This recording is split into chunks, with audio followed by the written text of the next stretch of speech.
The stage was set. The gauntlet thrown. Informed Telly Savalas as well as Gabe Kaplan that Robert Conrad challenges them to a rematch. We lost the competition last November on a bum decision, and I want a fair shot this time. Well, I'm going to come back, and I'm going to accept that challenge. Being a Greek and having a heritage to protect, I'm going to bring my same romantic, affectionate nature. Naturally, my sense of competition will be there. Bob Conrad, you're not going to walk away with nickel one, baby. Bob, Telly, up your noses with rubber hoses. And in your ear with a bottle of beer, Kaplan. They came once again by jet and limousine as befitted their station, girding for battle, to hurl themselves against one another in mortal combat, all lusting for victory at any cost.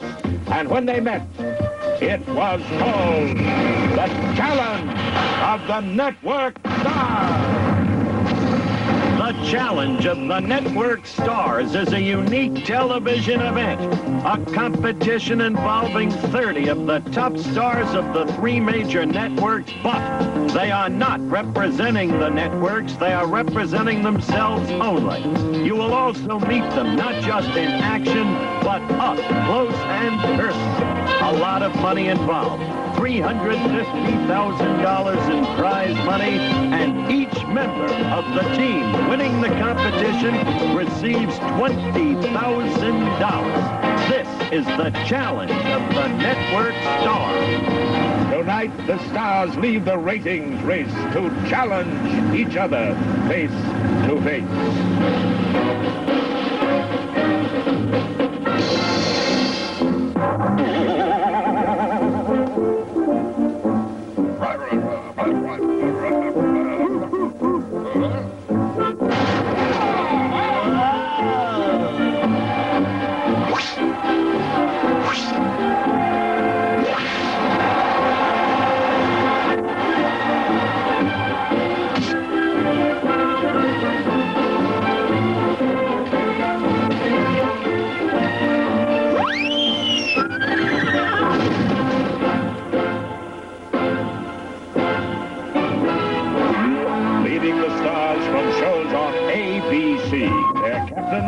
Gabe Kaplan, Welcome Back, Kotter. LeVar Burton, Roots. Darlene Carr, Streets of San Francisco. Richard Hatch, Streets of San Francisco. Ron Howard, Happy Days. Lawrence Hilton Jacobs, Welcome Back, Kotter. Hal Linden, Barney Miller. Penny Marshall, Laverne and Shirley. Christy McNichol, Family. Jacqueline Smith, Charlie's Angels.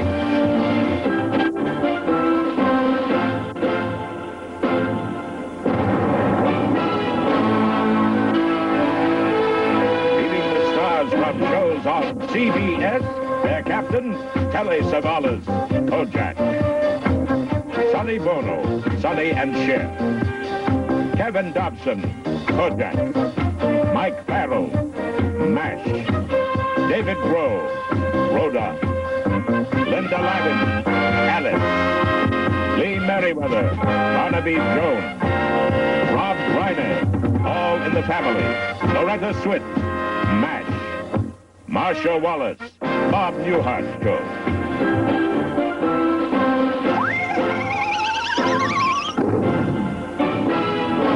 Leading the stars from shows on NBC. Their captain, Robert Conrad, Baa Black Sheep. Elizabeth Allen, C.P.O. Sharkey. Carl Franklin, Fantastic Journey. Linda Day George, Once an Eagle. Karen Grassley, Little House on the Prairie. Dan Haggerty, Grizzly Adams. Art Pendle, Kingston Confidential. Kurt Russell, Wonderful World of Disney. Jane Seymour, 7th Avenue. W.K. Stratton, Baa Black Sheep. The Challenge of the Network Stars is being brought to you by the 1977 Buick's, automobiles dedicated to the free spirit in just about everyone. The competition is being held on the exquisite campus of Pepperdine University, set in the mountains overlooking Malibu Beach. There will be 9 events in this competition. The winning team in each event gets 100 points. Second placer 75. The also-ran gets 50. Working with me today, O.J. Simpson, the great star of the Buffalo Bills, and the gold medal winner in the decathlon at Montreal, Bruce Jenner. I'm Howard Cosell, your host. Stay with us.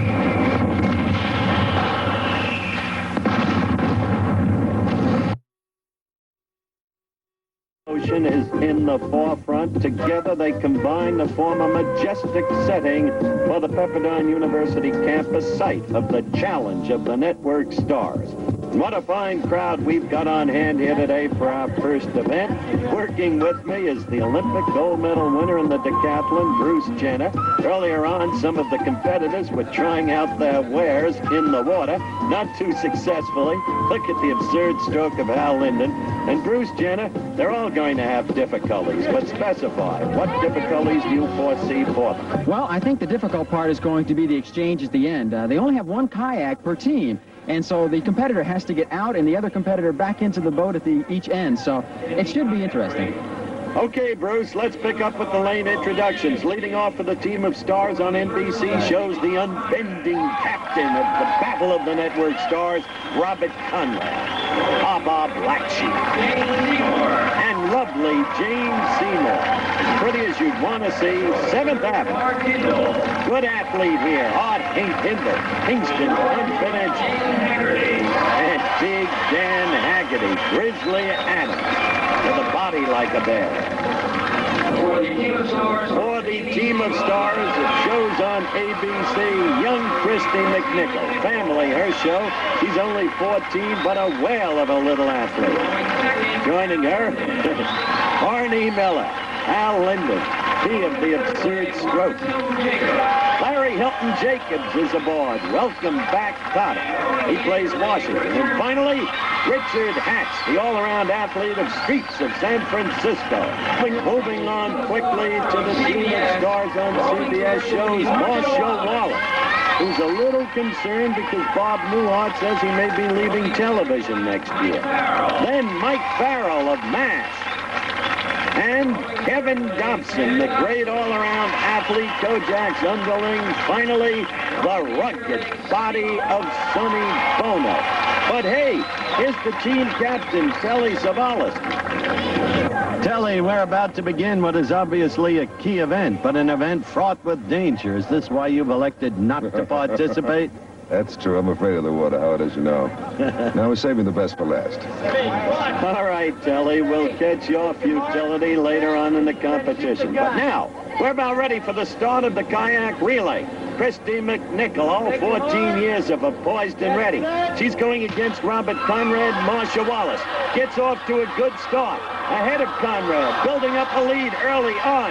And Bruce Jenner, how do you like Christy's stroke? Boy, she's looking awful good. You know, she's able to move those oars very, very fast. She's able to keep that boat going in a straight line. Also, Marcia Wallace got off the line very well. But look at Marcia Wallace now, Bruce. She's in terrible trouble. Christy again with the lead over Robert Conrad. She's only 75 pounds and she holds together. Marcia Wallace going into Christy's lane. Marcia Wallace shouldn't worry about Newhart. She should worry about saving her life. Christy McNichol beats Robert Conrad. Quickly, Hal Linden gets in. Not too gracefully, but quickly. Linden has the lead over Jane Seymour. But the little importation from England is herself a good athlete. And watch her go. She's catching up to Hal Linden. This is a good struggle. Meanwhile, Marcia Wallace has just gotten to the end of her lap. Mike Farrell gets in again clumsily, and the team of stars from CBS shows his way out of it. It's now between Jane Seymour and look at Penny Marshall and Ron Howard cheering on Hal Linden. They're the team of stars on ABC shows. And Hal Linden comes in ahead of Jane Seymour. Now, let's look at Larry Hilton Jacobs coming in for Linden and Art Hindle coming in for Jane Seymour. Larry Hilton Jacobs getting off well at the... Oh, no! Turning around now, losing control of the kayak. But Hindle, a good athlete, now moving on. CBS, a forlorn last. They're all but dead in this event, Bruce. But look at Hindle, gaining on Larry Hilton Jacobs. This is absurd. Watch Kevin Dobson now. Isn't that ridiculous, Bruce? The team of stars on CBS shows well out of things. They have died. But look at Hindle. Hilton Jacobs moves into the Hindle lane. Hilton Jacobs is really losing for the team of stars on ABC shows. And now Hindle giving the lead. Hindle, the key man, to Dan Haggerty, Grizzly Adams. Look at him go, Bruce. He's an outdoorsman, and they're on the ankle lap as Richard Hatch goes in. Richard Hatch, a good athlete, too. But Haggerty now way in the lead, Bruce. Haggerty is out there. He's got an easy win, looks like, here, because I don't think Richard Hatch is going to be able to pick up the lead. But he's doing awfully well. Here's the start. Everybo's cheering him on. Jamie Seymour is really having a ball. She never engaged in this kind of activity before in her life. But today she is having fun. And the team of stars from NBC shows wins the first event, the kayak relay, and the arms uplifted in victory by Dan Haggerty. Richard Hatch coming in. And so the stars on shows on ABC finish second. But look at this. Sonny Bono steadfastly pursuing the futility. Right now, let's talk to the key man, Art Hindle.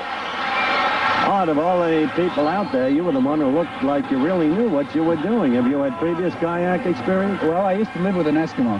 No, I'm originally from Canada, and it's one of our sports up there. Okay, Art, thank you very much. Hey, look at Sonny Bono. Neither rain, nor hail, nor sleet, nor snow will stay this warrior from completing his appointed round. Sonny Bono, what a great guy. Sonny and Cher together, one of the fine combinations in show business history. Maybe a little bit like Abbott and Costello, Martin and Lewis, or even Burns and Allen. They got married back in 1964. Success as a team was almost immediate. They have had 5 gold records together. And then, of course, the hit show Sonny and Cher. During their marriage, a daughter named Chastity. But then, domestic discord, the decline of the marriage, divorce, the breakup of the show, each getting a show on his and her own.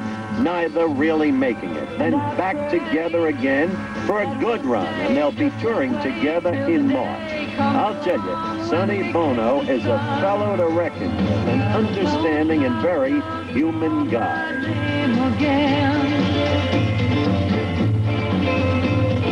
I can't play 'cause I don't know how to win. And when this year has ended, I've gone away. You often speak about me. This is what you say. We sang in the sunshine. We laughed every day. We sang in the sunshine. They may not be married anymore, but when these two are on stage together, no couple ever seems to be more together. A lot of people ask, whether you sit there and you're still in love with that person, and whether because of that love, it's emotionally hard on you, but you can't go into it unless you're over that relationship. And Cher and I are over the lover relationship. I have feelings for her like a sister, but I don't have that romantic feeling toward her anymore, so I can accept her from a different angle, and she accepts me from a different prospect. So it's brand new. Although it doesn't seem it, it's brand new for us. How has it been for Chastity, sitting right there, watching this whole evolution of her parents? Well, she was raised in show business, and she understands it very well. And so I don't think it's as complicated for her as it would be for parents who the father went to work 8 hours a day, came home, and there was a real set format for the child. Chastity's been on the road with us since she was born. And she seems to handle it fine. And I think if you love the child, and she gets it from both parents, she feels secure. Another secure girl, 14-year-old Christy McNichol, who led Gabe Kaplan's team to a second-place finish in the kayak relay. So the score after the end of the first event, Robert Conrad's team 100 points, Gabe Kaplan's team 75 points, Savalas' team 50 points. We'll be back with the baseball throw. Baseball throw combines a touch of the carnival with precision throwing. The rules are simple. Hit that target, you get a point automatically. Hit that target hard enough to dislodge the man in the cage and send him into the water tank, you get 3 points. But in the Battle of the Network Stars last November, nobody could do it. Robert Conrad right there is with me now. Remember, Robert, nobody could do it. Never. And it was hit very hard by Kevin Dobson. I'll never forget it. It didn't move. I didn't move. Even the slim J.J. Walker hit it. That's true, but Dobson throws a very hard ball, and it cannot be moved. That's the problem with it.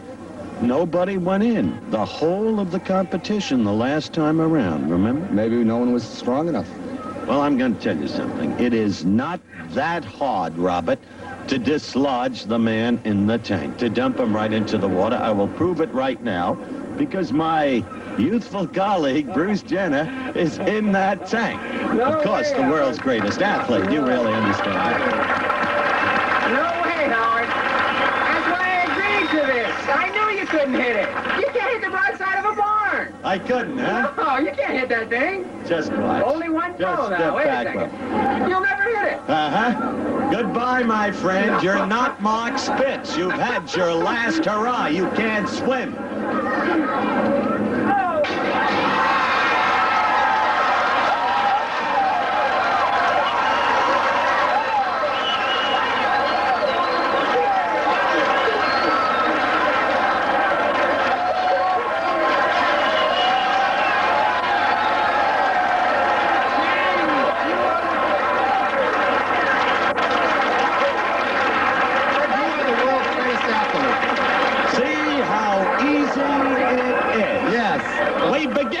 Competition. I must shake your hand on that one, Howard. I didn't think it was possible. All right, on with the baseball throw. You should retire now because that's the greatest thing you ever did in your life. Fun is fun, but Hal Linden is going to find perhaps that this is not so much fun. Hal Linden of Barney Miller. And the stars of shows on NBC go first. Jane Seymour, the first to throw. Nope.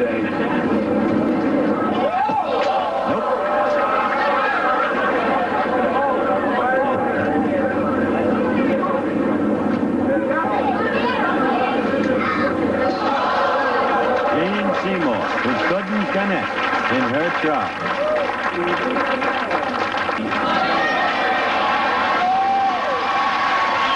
Now a big raw for Big Dan Haggerty. I want the English one again.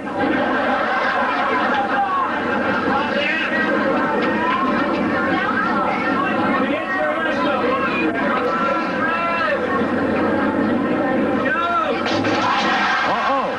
Did you see that? That looked like it hit the bar instead of the target. It was enough to send Linden into the water, of course. But there might be some controversy about that because he did not seem to hit the target. Nonetheless, he's taking his bows, and why not? Linden already wet. Are you sure this is the way Lloyd Bridges got started? I would just like to remind you, sir, that you may end up in the 12th precinct one of these days. An allusion, of course, to where Barney Miller's hangout is. Now, let's look at this in slow motion. Remember, I suggested that... No, it did not hit the target. We'll have to get a ruling on that later from Commissioner Rayford Johnson.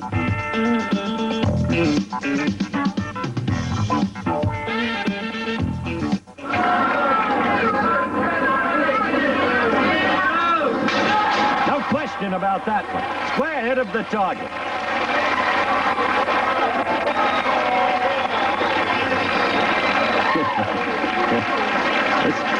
That's Loretta Swett of MASH, of course. My mother always told me cleanliness was next to godliness. Robert Conrad.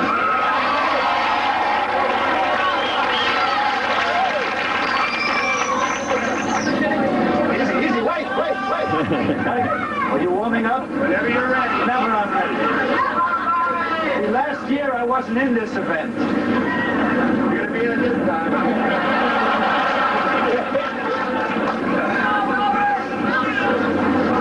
Robert Conrad is relentless.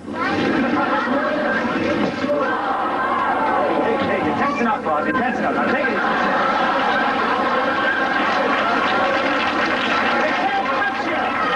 They can't touch you, baby. Just lay it right in there.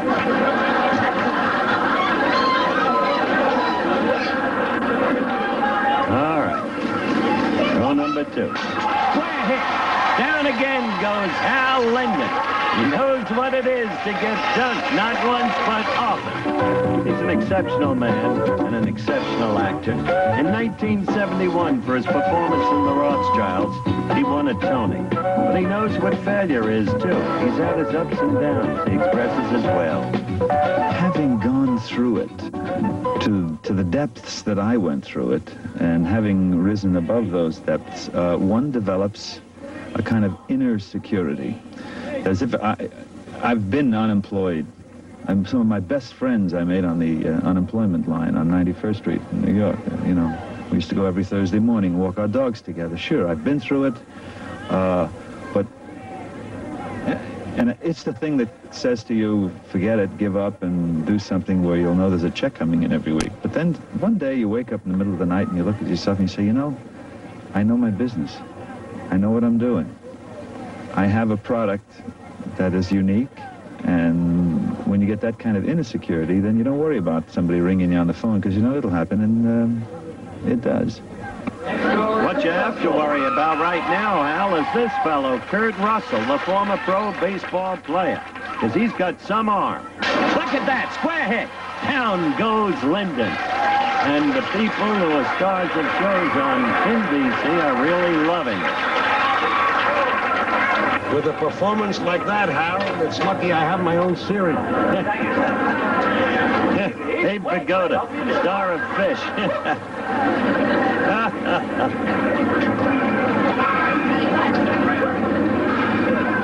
Again.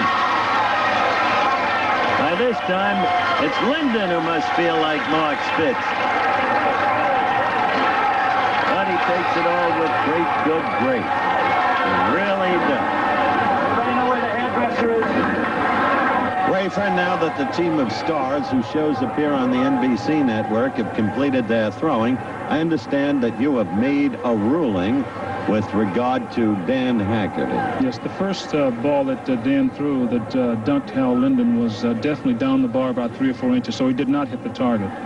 In other words, then, the 3 points originally accorded to him are now disallowed. Right. So much for that. Now Dan Haggerty of Grizzly Adams is in the cage. Marcia Wallace. What's this? She is funny. And so is he.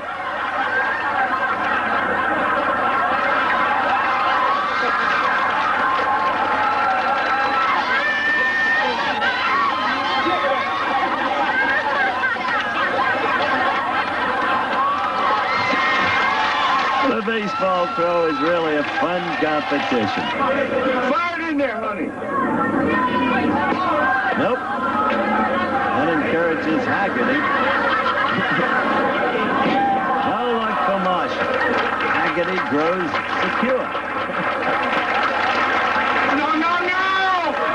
Well, he's got to worry about this fella. Wild pitch.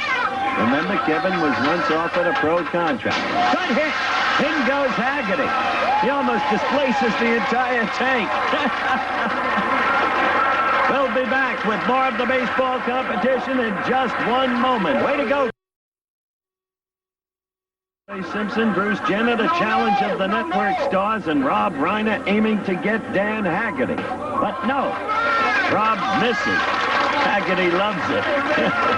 As for Reiner, well, fantastic evidence of futility for a man who is a professional pitcher. Professional pitcher, and now professional cretin. Thank you very much.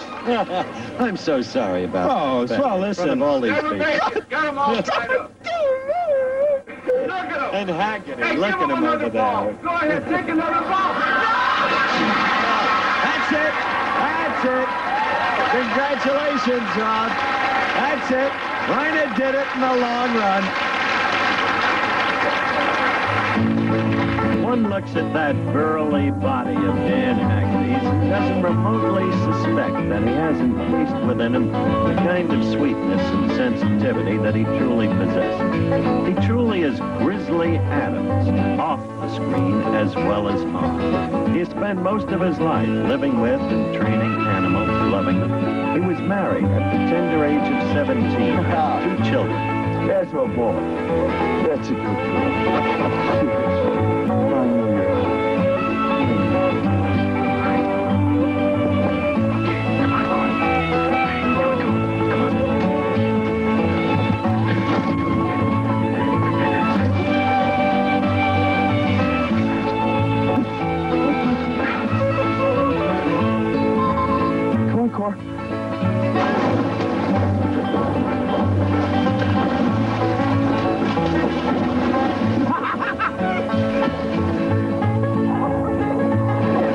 Purchased 80 acres in Malibu Canyon there to build a ranch. Once again, unlike this on-location scene, to have his own set of animals in the canyon, on the ranch.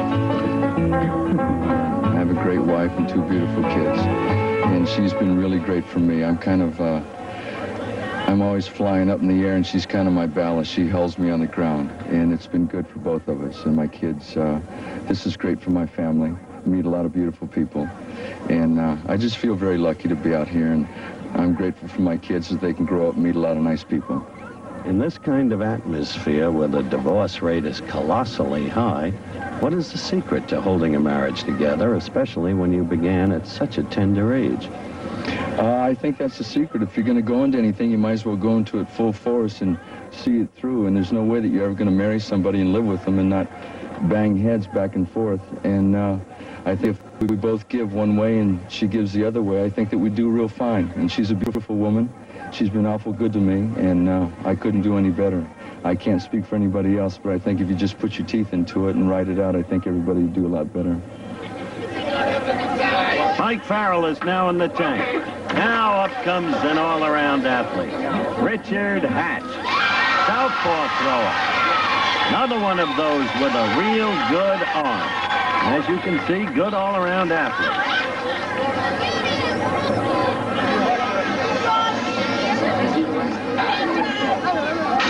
Good hit. Down he goes.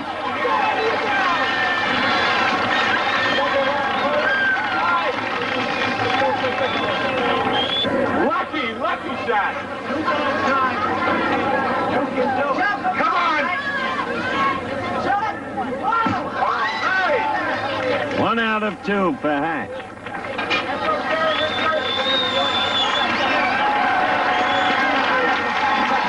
Ronnie Howard, another good thrower. Happy days.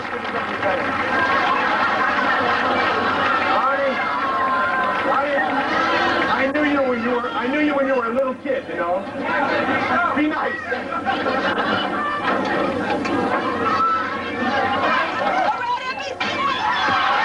He hit, but that's weird. That time, he didn't hit it hard enough to down him, so it's 1 point, not 3. No question about that one. Ronnie Howard did the job.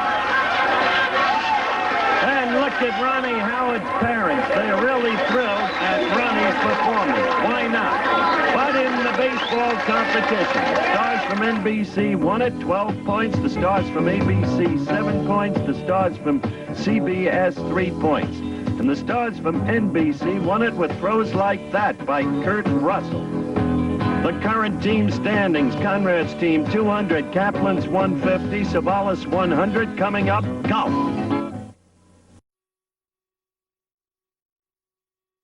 The volleyball competition held earlier. It came down to the championship game and Conrad's team against Kaplan's team. The quality of play throughout the volleyball competition was astonishingly good. Sonny Bono in particular all over the place with flailing arms and diving saves.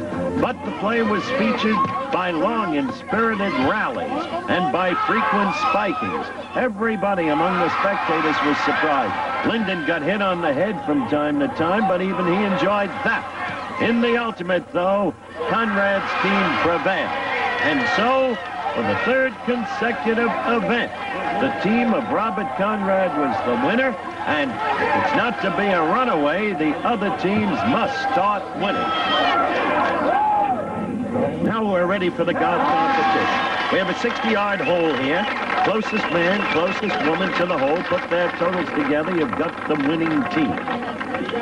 Penny Marshall, team of stars of ABC shows, at the tee. Penny, a good athlete.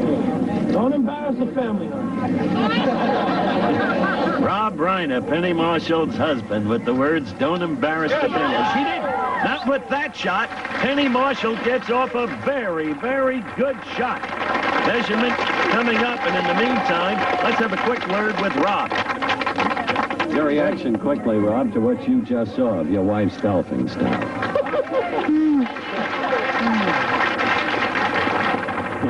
Penny's distance, by the way, from the hole, 13 feet 2 inches. Now, lovely Jane Seymour of 7th Avenue. Fix the hair, Janie.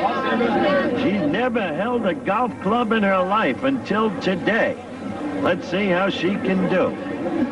Looking down toward the hole. Keep that head down. Keep that left arm stiff, Janie. No? Unbelievable low. Look at the elation written all over Janie Seymour's face.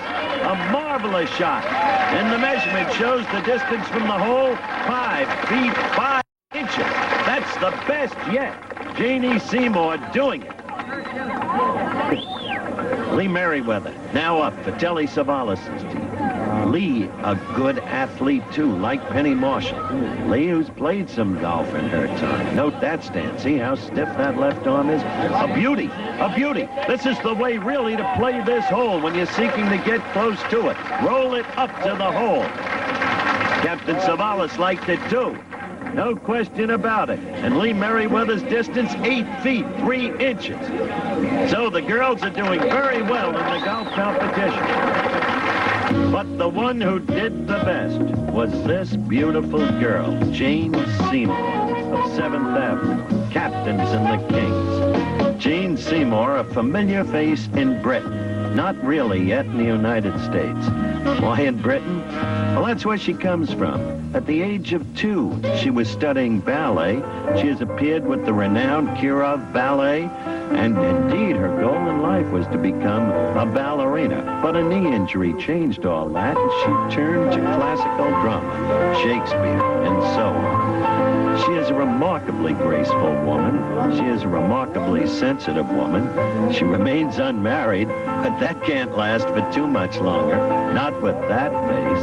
Anyway, now it's America. And so I asked her how she got into the film business. I came to Hollywood 4.5 years ago. A film company brought me out they were hoping to put me in a film playing an American girl.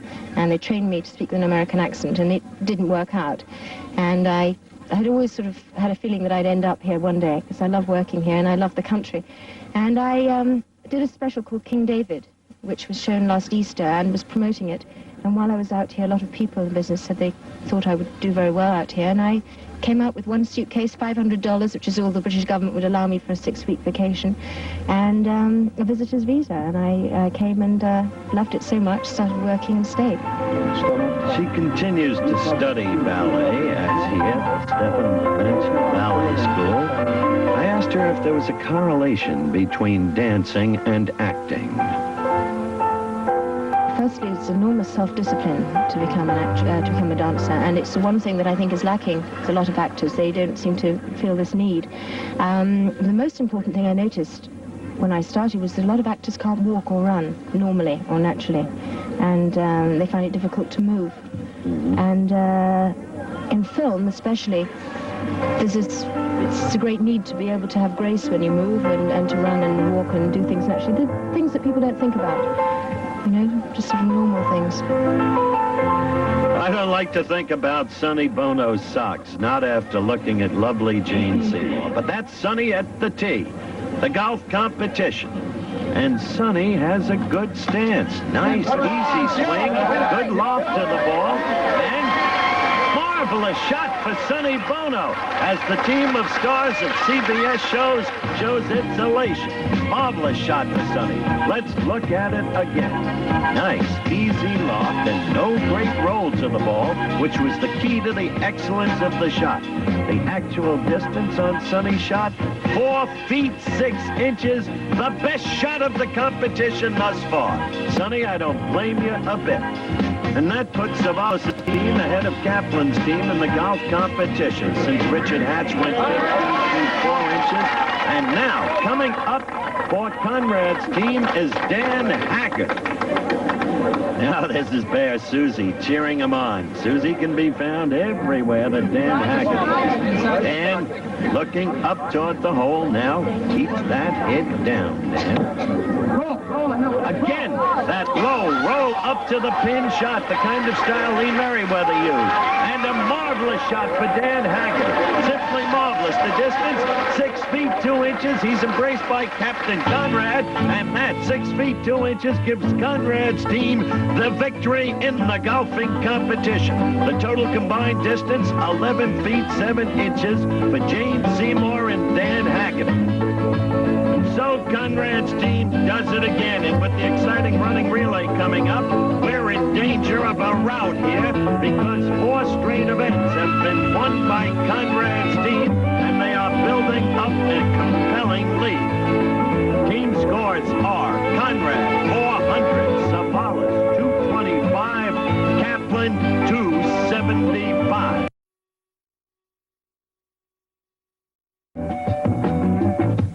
Isn't that a glorious view? It's the Pepperdine University campus set high above Malibu Beach. The view from our Goodyear blimp. And we're coming up to the running relay competition. Howard Cosell along with O.J. Simpson and Bruce Jenner report the running relay. And what a start those stars from NBC have gotten off to. They're working right now to prepare for this event. The prior 4 events, they've been the winners every single time. Quickly, the rules. 4 legs of 110 yards each, 2 legs of 220 yards each. And watching them work out here with O.J. Simpson, I'm wondering, Juice, which ones, if any, impressed you? Well, there's one I know can run, and that's LeVar Burton. You know, we're down there filming Ruth. I had a little segment, and the director told me, hey, when he gets 20 yards down there, you catch him before he gets to this tree, which is about another 100 yards down. So I said, okay. So I went chasing him, and when we got to that tree, I was about 40 yards behind him. So we shot it again, and I was about 50 yards behind him. Then I got sick. You know, I could never catch him. Finally, they told him to act, not run, and I was able to catch him. So I know he can run. I don't know if you still can run, O.J. Let's take up with the introductions now of the contestants. Running the first 110-yard leg for the team of stars from ABC, Penny Marshall of Laverne and Shirley. And she's a limber lass, Juice. Yeah, she looks like she can do some run. This little lady looks like she can run. She's run away from a lot of advances, I'm sure. Jacqueline Smith of Charlie's Angels. Lawrence Hilton Jacobs of Welcome Back Kotter, a long-legged guy with an excellent stride. He'll be running 220 yards. We'll have to check his stamina, Juice. As for Kaplan, well, he can run. He proved that in the battle of the network star. Richard Hatch is a good athlete, too. Yes, and here's the guy, as I said, he's the guy that croaked me down in Georgia last year for Roots, and he may be there, he's in the hole. Well, stamina will be the question there because he's got the anchor 220-yard leg. Now, the team of stars from CBS shows. Mike Farrell running against Penny Marshall, Juice, man against the lady.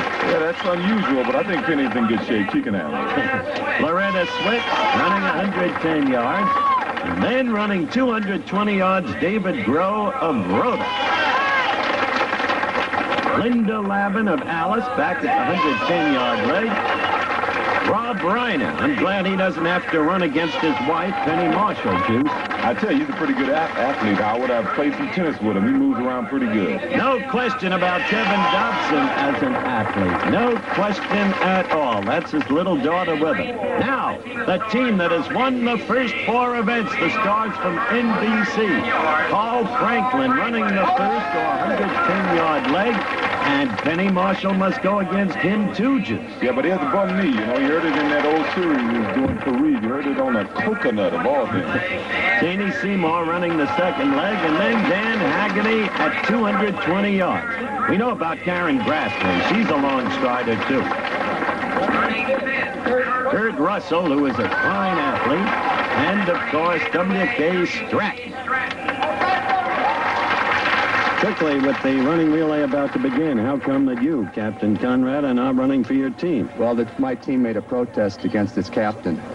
They told me that if I couldn't beat Gabe Kaplan, I couldn't beat anybody.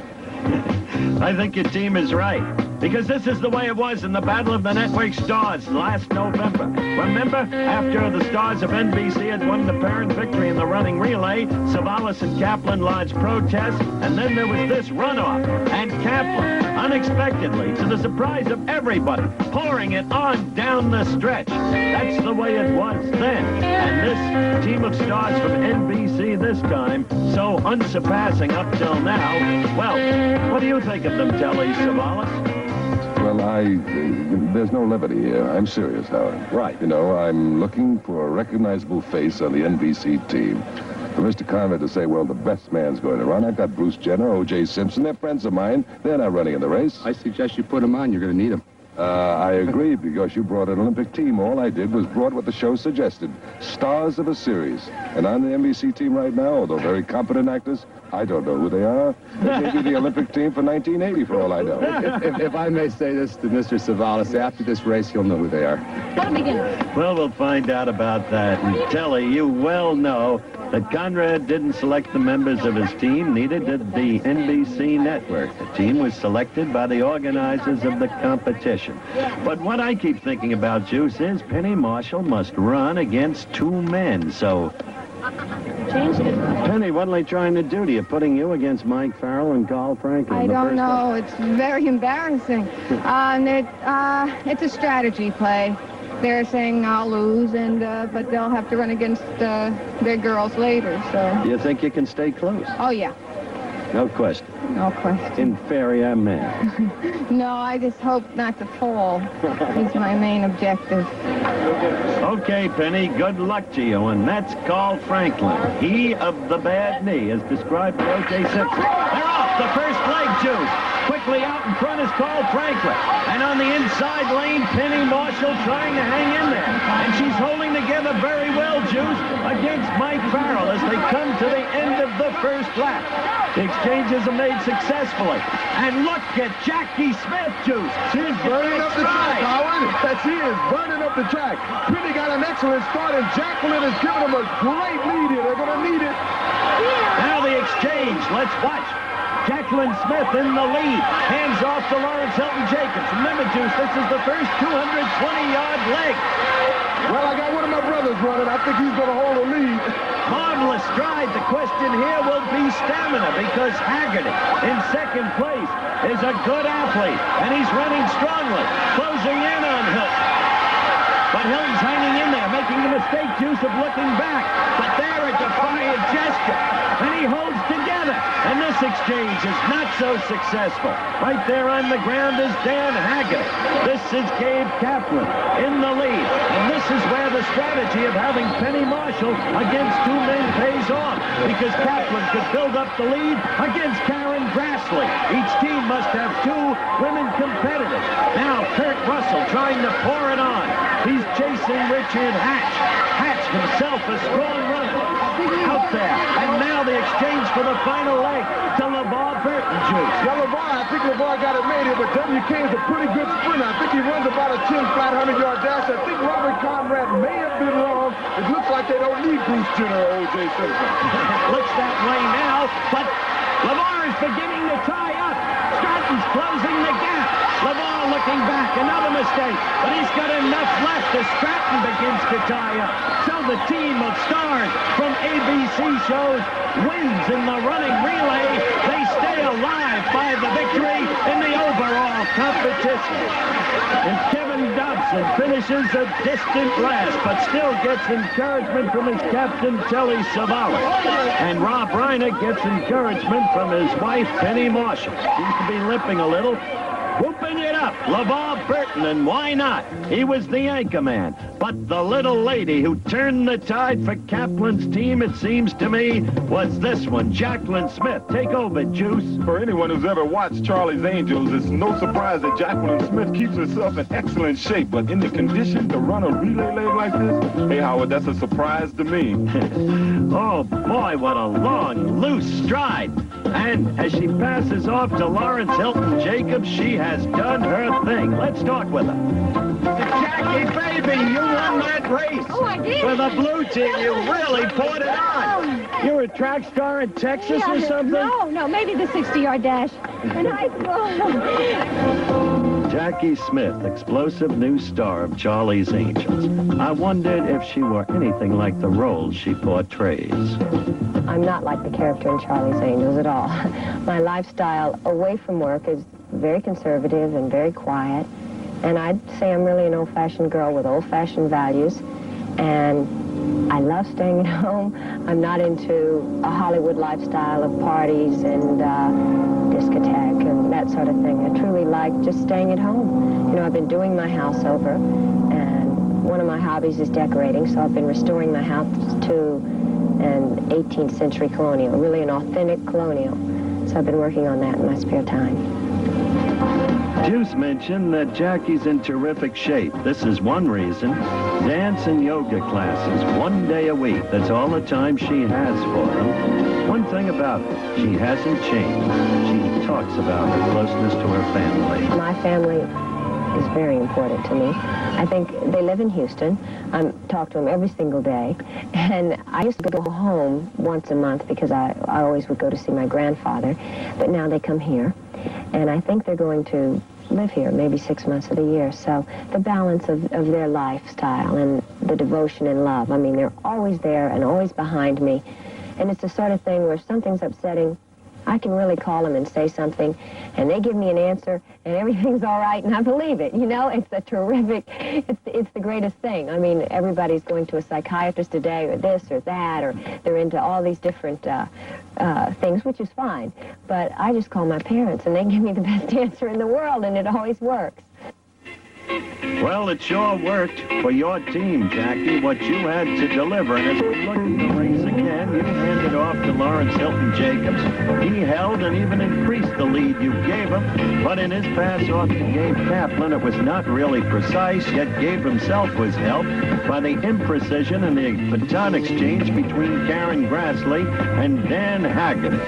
In the ultimate, the man who held together and saved the victory for Kaplan's team was LeVar Burton, and it was a must-win situation for Gabe Kaplan's team. We've got the obstacle course event coming up next.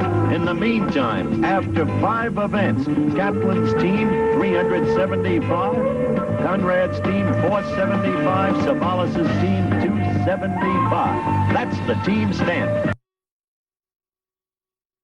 Los Angeles Center, it did not deter the stars from NBC in the swimming competition. They won it, and Kaplan's team finished second. Once again, Savalas' team was third. But there was no smog at Pepperdine University. The sun grows brighter, the day grows hotter, fatigue begins to overtake the competitors, but right now the fatigue must be forgotten. Because before them all, the most testing challenge we have in the challenge of the network stars, the obstacle course. And to show you the nature of the challenge ahead of each and every one of them, 2 of the world's greatest athletes will demonstrate the course. Number 32, O.J. Simpson, Buffalo Bills, and of course, the gold medal winner in the most grueling competition known to humankind, the Olympic decathlete, Bruce Jenner. And I must say the fans are really excited about this because, after all, 2 of the extraordinary athletes of our time. Simpson preparing for this demonstration by running through all the airports of the world. Jenner preparing for it by making more appearances on the banquet circuit than any other athlete in the United States today. We're about ready for the start. The gun, and they're off. Quickly, Jenna gets an early lead. The Juice, who should excel on the tires, actually can't work them. Can't work the bars either. What a laughable display. Now look at the Juice slipping down the wall, trying to go up. Jenna can't connect at all. Jenna comes over, lands in the dirt. The Juice in the lead, but he can't negotiate the pond. Neither can Jenna. And Jenna winds up getting soaked. The two of them in a near dead heat, coming right up to the finish. Come here, you guys. Come here. Come here. I've seen it all. I've seen it. I think I won by an inch, didn't I? I don't know who won. What it was an almost magical exercise in ineptitude. I remember when Ethel Kennedy beat Bruce in tennis. I couldn't believe this. What's wrong with each of you? Howard, you know, I'm glad I have that gold medal in my pocket because this is a terrible display of athletic ability. You know, I've been watching these obstacle courses for a long time, and I've always wanted to run one, and now I have, and boy, I know it's harder than it looks. Okay, Bruce, what's your version, Juice? Oh, Howard, I'm so mad you had that bolt of lightning with the baseball. Now I gotta listen to you forever. Hey, I like to race you in this obstacle course. All I can say, Juice, is stay away from airports. Right now, we're ready to begin the competition. Marcia Wallace of the Bob Newhart Show against Janie Seymour of 7th Avenue. Waiting for the starter's gun. There it is. Off they go. Janie going under. Marcia slowed up. Janie has the lead going to the tires. Janie manipulates the tires very well. Marcia's a little trouble with them.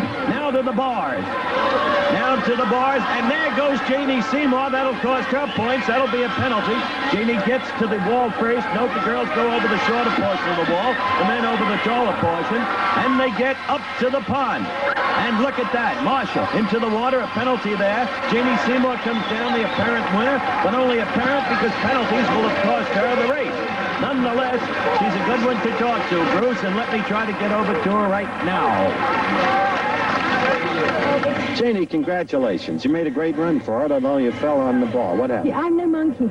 Really no monkey. Yeah, I fell over. I haven't hurt myself, though, and that's the most important thing. No, and you've been very important to your team in the competition, going back particularly to your remarkable golf shot. This is the first time you've ever done an obstacle course. Absolutely. I've never done a sport in my life. I've never ridden a kayak either. But it's wonderful. I'm going to become a sportswoman now. You want to do this ever again? Oh, yes. You do? Oh, yes. You're putting me on. Well, I'm winning, aren't you? Well, Janie, I hope you keep winning. We're ready for our next two competitors. Little Christy McNichol, the family, against slender, long-striding Karen Grassley, Little House on the Prairie. We're awaiting the starter's gun. There it is, and they're off. Bruce, look at Christy bust out of there. She gets a great start. You know, she's built low to the ground, and she's agile. She's able to just scamper right through all these. No trouble with the bars. A big lead over Karen already. Easily over the wall. Up to the pond. She's all alone. Perfectly handled. Streaking down an easy victory with the encouragement of Darlene Carr. All alone, as I said, she's the winner. What a victory! You're probably the best athlete in the whole competition. Do you realize that? Karen is a tough opponent. You beat her going away. Oh, thank you. Well, I tried hard. She sure did try hard, Bruce. Why don't you take a look at her in action? Boy, this is why she has the best time in the competition so far. She's young, she's agile, she's able to go through that water jump with a lot of technique. Really, she's looking very good. Here in her running, she's not only is she out there working very hard, but she's having a lot of fun. She's got a big smile on her face, and she's just going to be taking all that momentum and going right through that tape. But the only trouble is right here, she doesn't have, she's only 75 pounds, not even enough strength to break the tape. I think you used the right word when you described her as happy, because the expression in her face was exactly that, Bruce. This is a remarkable young girl. She began her career at age 6, first doing commercials and then becoming a dramatic actress. She works on the 20th Century Fox lot. But every day, because she's only 14 by state law, she must interrupt her work to undertake schooling. And her school is in that trailer she just entered. It's there that she gets her teaching from a welfare worker, that too according to state law, and she must have an adult guardian with her at all times. And as she discusses her studies with her teacher, she probably always has in the back of her mind her hero, Donny Osmond. Let's listen. Thousands. I had a chance because my mother was working on the Lucy show at the time, so I had a chance to go and get his autograph for Kim. So I walked in his dressing room, and I was getting in, I was going to get his autograph. And I walked in, and he was sitting there, and he had turned 16. He was like 15 and a half or 16, I can't remember. And he just changed. Those pictures were not him, I didn't think. So I couldn't believe it. I thought he was so cute, and he was so adorable, and he had a real deep voice, It was changing. And from then on, I just loved him. I came home and I tore down my David Cassidy pictures, and up went Donny Osmond. Coming up, the next competitors, Penny Marshall of Laverne and Shirley, and take over, Juice. Lee, tell me now, what is a former Miss America doing here on the obstacle course? If you could find out why I'm here, I'd love to know. I'm afraid America is going to find out in a few minutes. Oh, Johnny. Well, Christy has youth on her side. You have experience. I don't know. Good crack, Juice. Might have upset Leanne, though. This is a good athlete, Penny Marshall. We remember her from Battle of the Network Stars. Okay, the starting gun about to go off. Here we go. Set. Off they go. Penny quickly gets the lead. Penny Marshall in the lead, going to the tires, handling the tires well. Leanne with a little bit of struggle. Now to the bars. Penny over the bars. Leanne catching up. But now quickly, Penny reestablishes a lead. Goes cleanly over the wall. And now to the pond. Handles that, not without a little bit of difficulty. She's well ahead. Leanne first at the pond. She has great difficulty there. It's an easy victory for Penny Marshall. Second straight year, this is your event, baby. No, Christy's much younger. Let the little girl run again. I'll bet that's exactly the way Lee Merriweather feels about it, Bruce. Well, Lee may have a lot of experience, but not in this obstacle course. She goes through the water jump all right, and then as she starts driving for the tape, she slips. But Howard, I give her a lot of credit for being out there. It really takes a lot of guts. Yes, it does. She's a terrific woman anyway. She began her career as Miss America back in 1955. Broke in with a couple of Philco Playhouse dramas, written especially for her, and then a 14-month tour of duty as women's editor on Dave Garraway's Today Show.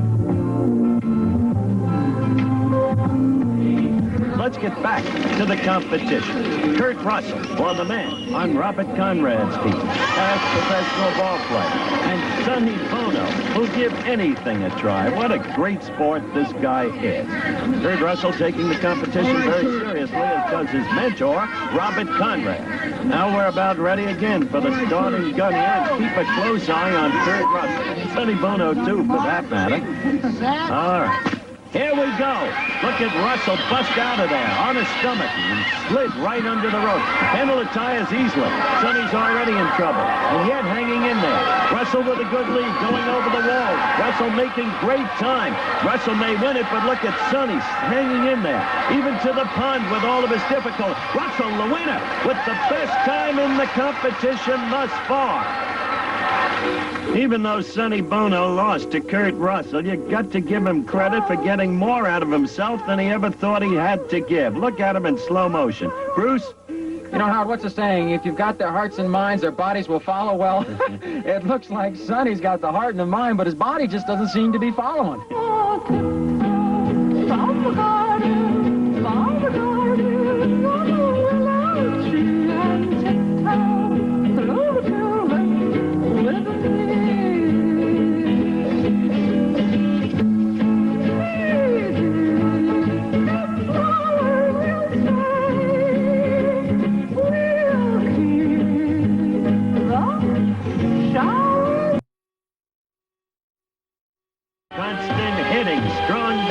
Action, action, action. But this is not the kind of action you'll be seeing right now. This is a different kind of football. 3-on-3 football. Each team has 3 players, a quarterback, 2 wide receivers offensively. Only one of the defenders can rush the quarterback, and then only after a count of 3. Successful pass into the end zone means 5 points. Those are the basics of the football competition. Robert Conrad has already led his team to a victory over Telly Savalas' team, and he did it with this kind of performance. He's not too tall, but he's got good hands, and he's a good receiver. And little Ronnie Howard will fool you, too. He led his team to victory over Telly Savalas' team, so his team will be going in the finals against Robert Conrad's team. Great catch. Ron Howard is an amazing fellow. Started acting this way. I now pronounce you I know man. why they shouldn't be married. What are you trying to do? I'm speaking now so I won't have to forever hold my peace. You're supposed to speak. Then why did he ask? Well, it's just part of the ceremony, Opie. You always say speak, but nobody ever does. Well, I'm gonna. What did she have to marry him for anyway? Things was going real well. Things are going very well for Ron Howard these days. He's the star of Happy Days, was a great success in the movie American Graffiti. Right now, he is directing his very first film. Because your parents are reacting this way. But I think that, that with Paula, we need to get the feeling that she's really trying to make it work. You could argue back when he says that, because that's kind of a nasty thing to say. He is But directing this instead, I think you film need for to Roger kind of Corman. collect yourself.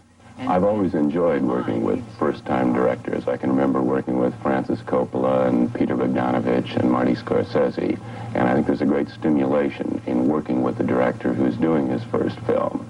I think Ron will be as good or maybe even better than some of those men. Very few people know it, but he took very high honors at the University of Southern California Film School.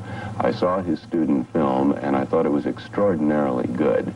And the combination of his training in film and his work as an actor, I think, equips him ideally to be a director. There's a great responsibility that a director has.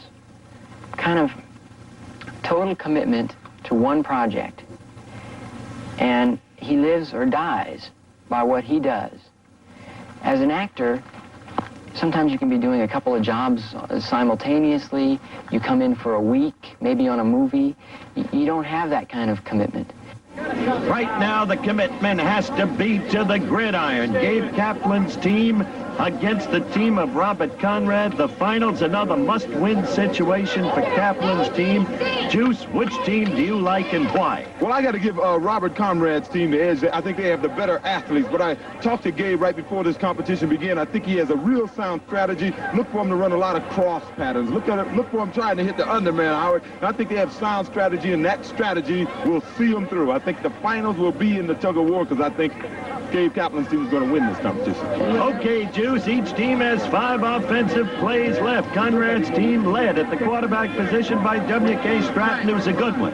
Tall, has excellent downfield vision, doesn't lose his poise when rushed, and he's got a good arm. Right now, Haggerty and Franklin are his receivers. Okay, Stratton with the ball. And he can't be rushed until the count of 3. Now Gabe Kaplan gets at him. Down goes the ball.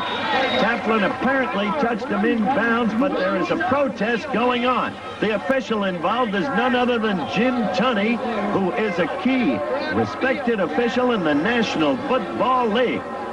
Conrad is burned up. Let's look at it again in slow motion. As Stratton. Kaplan can't start to charge until a count of 3. Now he does. Kaplan coming at him. Touches him apparently just in bounds as Stratton bumps into a photographer. So that's a look at the play in slow motion. The argument continues, and Jim Tunney has to render an official decision. Touched WK before he hit the man there, and that pushed him into it. And that's why that didn't make any difference. We're going to get him off the field. I don't want him there either. But the defensive man got there first. That's why it's a point for the defense. So he was touched before, and that scores a point for Kaplan's team. Juice? Yeah, Howard, here's a reason why he had no receiver to go through. It looked like they were trying to run a pick play. I think the strategy was to get the defenders to run into each other, but that's what happens when you miss the preseason. As you well know. Defense, touch the offense. Point for the defense. All right, there are 4 offensive plays left for Conrad's team. Kaplan's team leading 1-0 after that controversial call.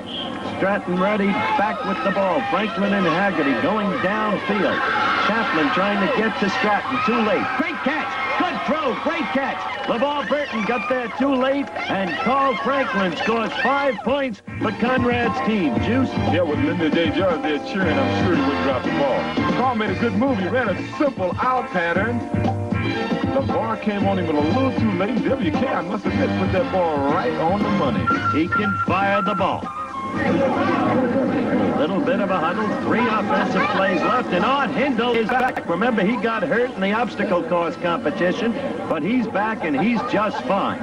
Enjoying his team's present lead, 5-1, 3 plays left. Stratton again. Oh, a fine defensive play by Richard Hatch. Just a fine defensive play. Looked a little like Mike Haynes, the brilliant rookie with the New England Patriots. Congratulations are due him. Yeah, watch Richard there. He doesn't even hit the man. He plays the ball all the way. He comes up looking like Mike Haynes here. Plays the ball all the way. No chance for passing it. Okay, 2 offensive plays left for Conrad's team. It's a must-win situation again for Kaplan's team. As we've explained, a compelling lead has been built up by Conrad's team. 2 offensive plays left. Stratton back. Downfield. Oh, a beauty. Just a beauty to Kurt Russell. Stratton is really showing me something, too. Elizabeth Allen is obviously loving what's happening. That makes it 10-1. 10-1 for Conrad's team over Kaplan's team. Remember, Kaplan's team gets 5 offensive plays. This is the last offensive play for Conrad's team. Stratton downfield.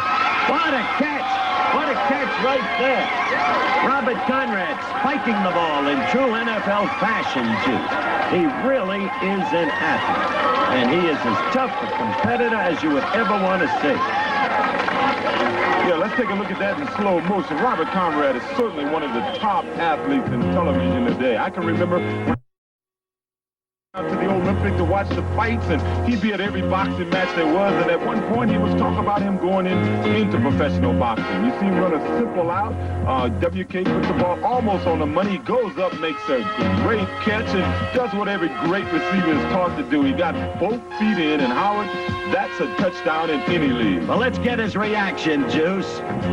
What a superb catch. Great, just great. Looked like Biletnikoff at his best, Robert. Yeah, but you know what you got to do, don't you? Got to play defense. I mean, how many times you catch it, they can catch it too. Now we got to stop them, right? You understand? Whatever you say. I'm the linebacker. We're going. Congratulations. Our Goodyear blimp moves high above the Pepperdine University campus. Truly, it is one of the most beautiful campuses of any college in this nation. The president of the university is Dr. William Banowski. We're grateful for his hospitality and cordiality. But now, back to the scene of action, the gridiron. Gabe Kaplan's team trailing Robert Conrad's team 15-1. They've got a long road to hoe. There to come back. They've got 5 offensive plays. This is the first. Gabe can throw. Look at little Darlene Carr. What a catch. She broke loose from Karen Grassley, had the good hands, a great catch. Quickly, they pulled to within 15-6 as Kaplan's team. And watching Kaplan in the warm-ups, he threw more to his women than he did to his men. That was showing us something, Juice. That's right, Howard. You know, in practice, he took a good look at Robert Conrad, W.K. Stratton, and Carl Franklin. I guess he decided he'd have a better chance against the women, and it certainly turned out to be sound strategy. You see, Darlene ran a simple cross pattern. Beautiful pass by Gabe, right over the top. Darlene makes a great catch right in the hand. She had beat Peter Person, and I think you're going to see shades of Elmo Wright coming up here. Maybe Billy White Shoes Johnson. But anyway, this means high hopes for Gabe Kaplan's team. Juice, 4 offensive plays left. Gabe back there poisonous. Trying the same strategy, Juice. I don't believe it. It worked again. Penny Marshall against Janie Seymour. First, the ball hit her hands, then her knee, then up to her face, then her nose. Back to the hands, but she held it. And it's now 15-11. Kaplan's team trailing, but 3 offensive plays still left. How about that, Juice? Well, you know, in football, coaches always say if you find a good thing, stay with it, and they're staying with it. As you see, Penny comes off the ball. She doesn't do anything fancy. She does the same thing Darlene did the play before. She runs a simple cross pattern. Peter Person, the ball was a little behind her. Hey, this is a great catch. You see the ball hit her knee, hit her head, back in her hands, on her head. Hey, she got the ball. That's a touchdown. It was more than a touchdown because it is producing, or at least leading to producing, a stirring climax in this competition. 3 offensive plays left. Kaplan now whispering to LeVar Burton. I don't think Burton understood what he told him, Juice. He certainly looks a little perplexed there. Okay, Penny Marshall again. Let's see if Kaplan adheres to the same strategy. Reiner is proud of his wife, Penny Marshall. He just made that clear. Come on, baby, come on. Pat Kaplan back again. Now he's looking toward Penny, then turns, throws to LeVar. But a brilliant defensive play by Carl Franklin. No interference. Immediately, Kaplan's team charged interference. Let's look again, Juice. Yeah, here it goes, and I'm surprised they stopped going to the women. Maybe Robert Conrad said stop hiding behind the women's skirts. He shouldn't have listened to him. He should have stayed with the women, even though LeVar had his man beat. But that's a great play there. That looks like NFL action to me, all right. Really did. Carl got his hand up there just in time. 15-11, Conrad's team leading. 2 offensive plays left. Once again, LeVar Burton ready to go out. Kaplan back with the ball. Let's see if he goes to Penny Marshall this time. That should be the strategy. That's what he does.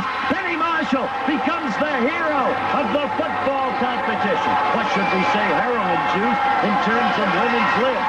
All right, 16-15, Kaplan's team wins, and so we have coming before us the final event, the tug of war. The winner of that event will win the challenge of the Network Stars.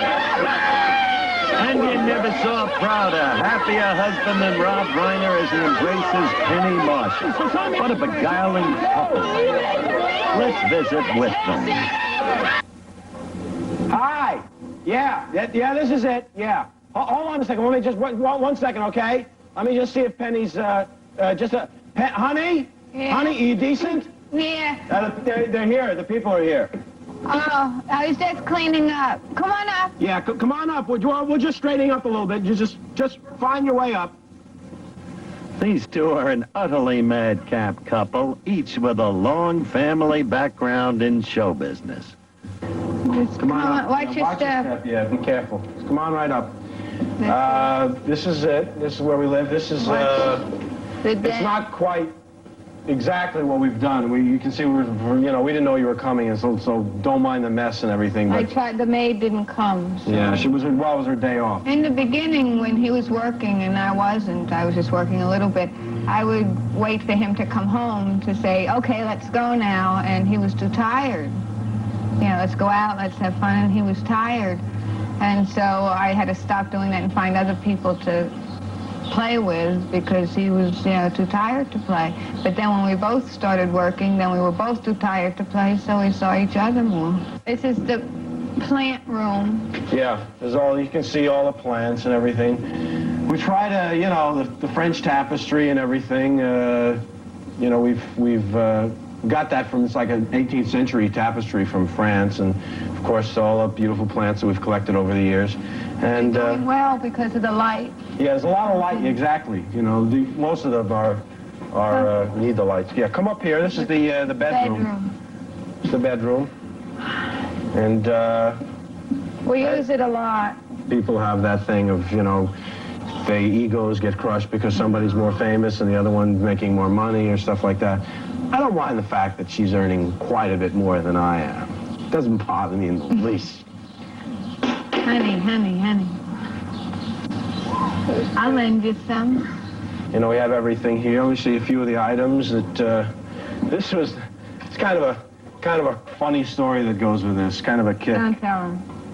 Really? Don't tell him. Well, it's a wedding gift from her mother, and, it's just one of the treasured possessions that we have. And, oh, look, I left the towel out. I'll put it in the bathroom. All right, yeah. Why don't we go to the bathroom? Well, I'd like to be more than an actor. I'd like for people to know me more than an actor. I'd like to not only act, but write, direct, produce, and have a major part of running the government of Finland. This is the bathroom. That's the bathtub. The problem is really the plumbing has been a problem. We can't seem to figure out where it goes. That's been the major problem. Other than that, as you can tell, we've got everything we could want here, and we're very happy. I'm glad you could stop by and visit with us. Well, we're glad we could stop by, too. A pair of mere nuts with magnificent off-the-wall humor. But coming up is going to be an off-the-floor struggle, the determining event, the tug of war. Meanwhile, the football competition was absolutely sensational as we look at it again.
With the sun setting on the competition, the tug of war. With that background before you, the moment of crisis at hand, I think the time is appropriate to talk to my colleagues about their views of the tug of war. Bruce Jenner, you first. Well, it looks like I'm going to have to go with Kaplan. He's got a one-man advantage. They seem to have just got in under the weight allowance of 900 pounds. They've got the momentum now. They've come off some big wins. I really think they can do it. All right, Juice, what about you? I agree with him. I think they have the momentum going, and I think they have that centipede effect. I never forget the first Super Teams competition when the Dodgers beat a Minnesota Vikings football team because they had more people pulling on that rope, so they had more legs doing it, and Kaplan has more legs, but I do think Conrad has a better athlete, so it should be pretty good. Just to clarify, 6 people on the Gabe Kaplan team totaling 897 pounds, 5 people on the Robert Conrad team totaling 836 pounds. One must listen to Juice closely because you're an expert in the tug of war. Yeah, I saw it once and said I'd never compete in it, and believe me, I never will. It's a little too grueling for you, boy.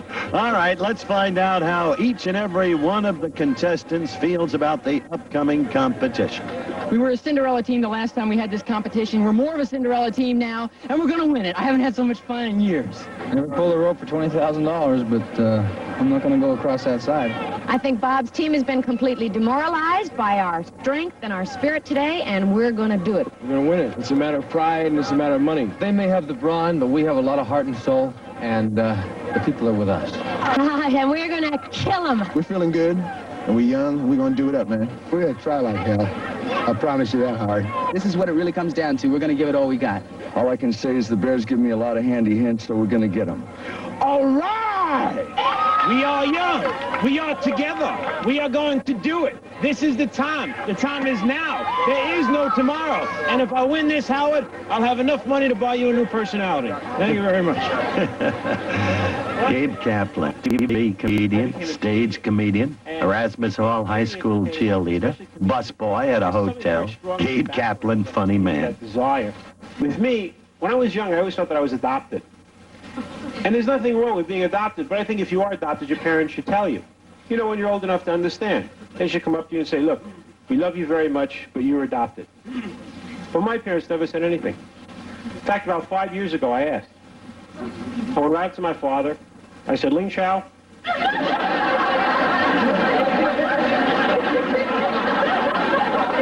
I said, was I adopted? He said, no, you're not adopted. You rented. But he has an inner sensitivity, too. I guess every entertainer, there's something about you that makes you need that laughter, applause, and acceptance. And I enjoy it. I enjoy people recognizing me. I enjoy when I go into an airport, everybody coming over and saying Mr. Carter or Mr. Kaplan. It doesn't matter because they like me or they like something I created. And otherwise, I'd just be a guy in a bowling alley in Brooklyn. You're a long way from that bowling alley in Brooklyn right now, Gabe Kaplan. You're on a beach at Malibu, and it all comes down to this. The winner of this event wins the competition. And what an event. O.J. Simpson exactly right. Too tough even for him. Instantly, look at the agony etched in the faces of all of the competitors. LeVar Burton with those teeth clenched together. The same for Kurt Russell. Kurt Russell and Robert Conrad digging in, trying to get the necessary leverage that in the ultimate determines the winner. The task to pull that loose sheet in your direction, to bring it back across the body of water into your territory, that would constitute victory. At this second, a tiny edge appears for Gabe Kaplan's team. Kurt Russell has thrown his gloves away. He is barehanded, almost impossible under these conditions. And yet the number one man is the key man. Christy McNichol seems almost shocked by what's going on. Tremendous competition. The tug of war. What a unity developing between and among these team members. A splendid thing to see, really, because they don't represent their network. They weren't picked by their networks, yet they're developing the kind of team feeling and togetherness that I've seen on the greatest of professional championship teams. The struggle continues, little by little. A tiny edge for Kaplan's team, but Kurt Russell and the front man is the key man in this, more than the anchor man. Back behind Conrad, the anchor man is Big Dan Haggerty. He's in the shadows. You can't see him, but he is doing his share of the work. However, it's Russell. Look at that edge grow for Gabe Kaplan's team. You see where that little blue sheet on the rope is. And right now, Gabe Kaplan struggling to keep the leverage that's so desperately needed. It's not funny now, Gabe. There's no comedic talent required here. There is only strength and stamina and balance. Digging in. And the crowd shows its excitement as it watches. Look at Conrad. He seems so deep into that sand, you wonder if he can ever get out. Liz Allen behind him and on the sidelines. Each of the team members exhorting their respective teams. Tremendous competition. Look at Linda and Penny Marshall. Come on, pull, pull. That's all they can say. And they are all pulling. And still Kurt Russell amazes. Barehanded, without ropes. I wonder what his hands will look like tomorrow. Sheer red raw meat. There can be no other way. Now they're up on their feet. Kaplan's team.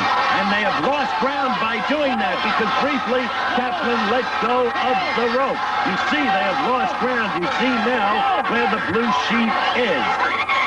Tough going. Tough going. It's all right. It's all right. Now a tiny edge begins to appear for Robert Conrad's team, despite the exhortations of Penny Marshall. Look at Conrad, even deeper into that stand. Kurt Russell has bitten through his lips. There is blood on his lips, and the battle continues. Ronnie Howard digging in for Kaplan's team, but the edge now Gremlin. He's now fighting for survival. Wants to come out of this thing alive. But the edge is developing for Robert Conrad's team. You can see it there as Commissioner Rafer Johnson looks closely. The blue sheet over the rope, gradually coming toward Kurt Russell, the number one man. There he is on Conrad's team. The blood pouring forth from the lips. Russell, in his efforts, has bitten through his lips. It started out as fun and games, but it's not that now, as you can see. Russell up to his feet, trying to get more leverage, then back into the sand. Conrad right behind him, the same way. Each team almost desperate with fatigue, but ever so slowly that sheet moves toward Kurt Russell. Closer and closer. It's got to be one last gasp of effort from Kaplan's team if they're to have any chance in this competition. And the effort seems to be forthcoming.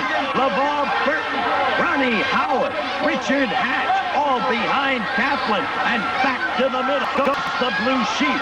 So Kaplan's team is still alive, but barely. Look at Liz Allen. Look at them all back there. Carl Franklin, $20,000 to each of the winners. and the whole competition at stake.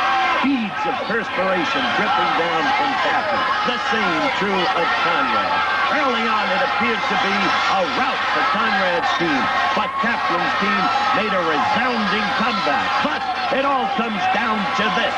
And now, again, Conrad's team pulling ever so much.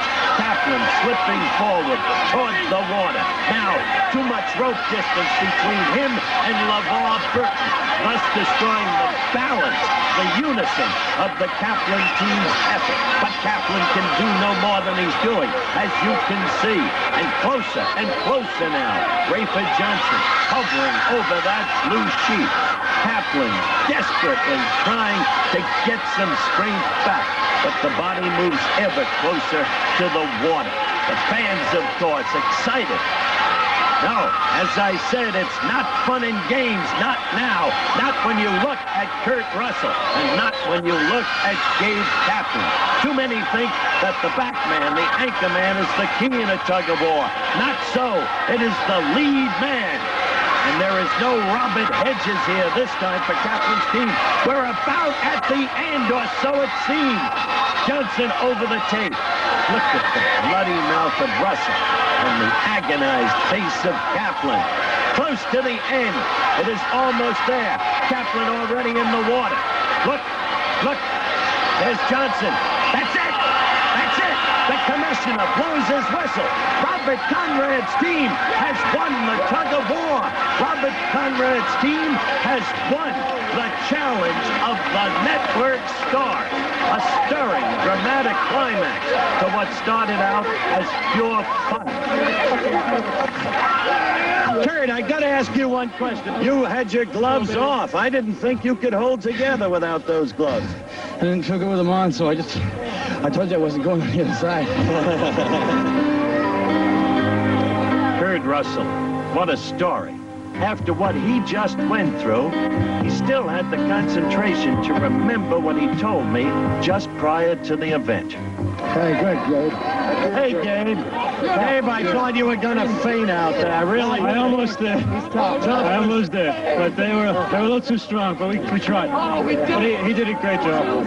So did you. Congratulations to you and your team. Congratulations. What a finish. What a tug of war. It seemed almost endless. woman. Oh, Liz, you hung in there, baby, all the way. Oh, wow. Do you have any feeling left? None. I can't even breathe. Oh, wow. That is truly the toughest. How about you, Carl? I'm happy. I am happy, and I think we should all give a hand to Big Dan Haggerty. That is the Dan. Congratulations to you, Dan. You were the anchor man. You never wavered. Well, I couldn't go back home and face that bear if I'd have lost. And I'm glad that we won.